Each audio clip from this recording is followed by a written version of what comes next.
Hello to all of my mystical beings and welcome back to the amysticspath YouTube channel. For those of you who do not know me and it's your first time here, my name is Alexia and I am the creator of amysticspath, where we focus on divine guidance from spirit to help us get through our day-to-day lives, as well as witch information and tarot information.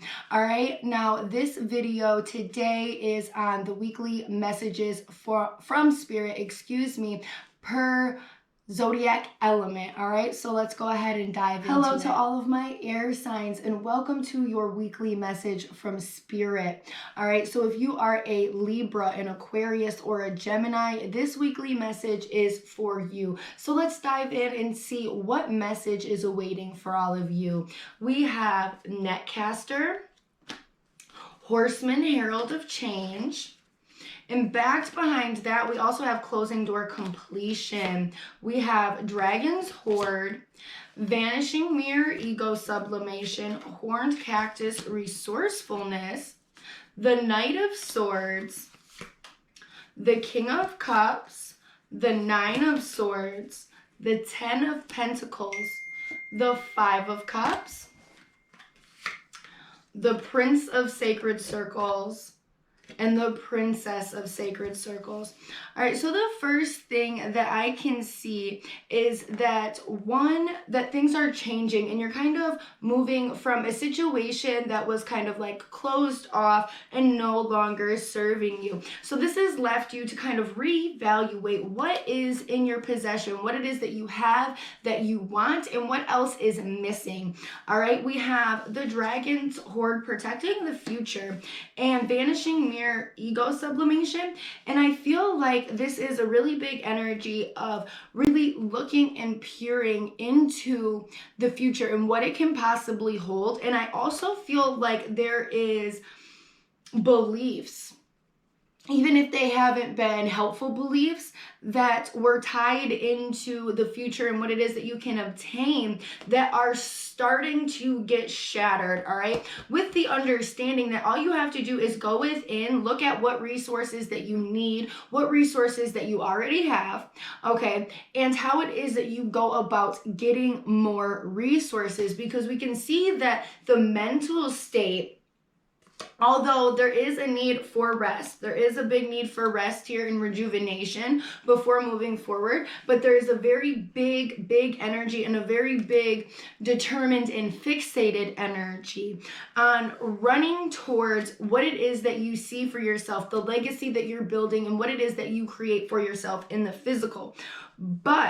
And we also see this energy of the Nine of Swords, which is tying in with this Vanishing Mirror, ego sublimation, that there was anxieties and fears that surround this energy, right? So within the King of Cups, we see this as being able to connect with also the water elements and the energy of sound vibration. If you can see, he's got a singing bowl here that he's placing his finger around, that like no doubt is making some sort of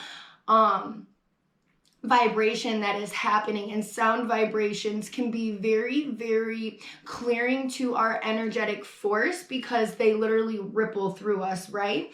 So really connecting with the water elements around us, which is and also our intuition, but water can be very cleansing as well, and really connecting to, again, those clearing properties, those clearing energies. So clearing out anything that is not helpful and letting new positive thoughts come in through the mental state, again, which is also like another part of this Vanishing Mirror, ego sublimation. We have the Five of Cups, and this kind of is reminding me of the energy of mishaps. And you may feel like there has been mishaps, or that there has been things spilling over. Maybe it's your emotions that are spilling over. And within this Princess of Sacred Circles, as well as the Prince of Sacred Circles, we're really looking at the energy of getting down to base level energy within our environment, within the physical world, where it is that we truly survive and thrive, and take that energy of being at that beginning state and really needing to kind of find some center. As you can tell, she kind of looks a little bleak here, right? And come back into a space that is more connected with the earth, more connected with the surroundings, and your surroundings and being very sturdy within this. So if you do have the energy of anxiety, the message that's coming through is, and anxiety seems to be very prevalent throughout the signs this week, but if you have anxiety or anxiety issues or having a hard time staying present within the moment and within your atmosphere, then this message is for you regardless of, your sign. That this earth is where we live, thrive, and survive in this life. You have incarnated to this earth.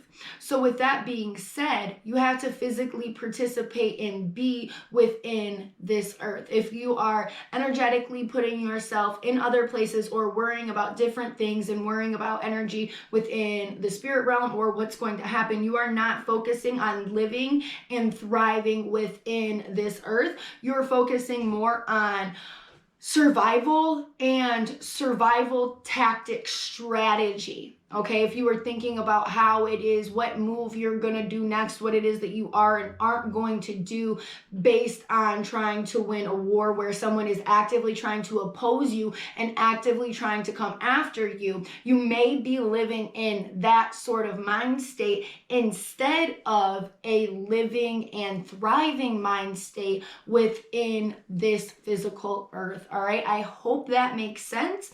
This is the message that it is that I'm getting for my air signs, my Libras, Aquariuses, and Geminis. I hope that you guys get all the clarity that you need and everybody has a great week. Mwah.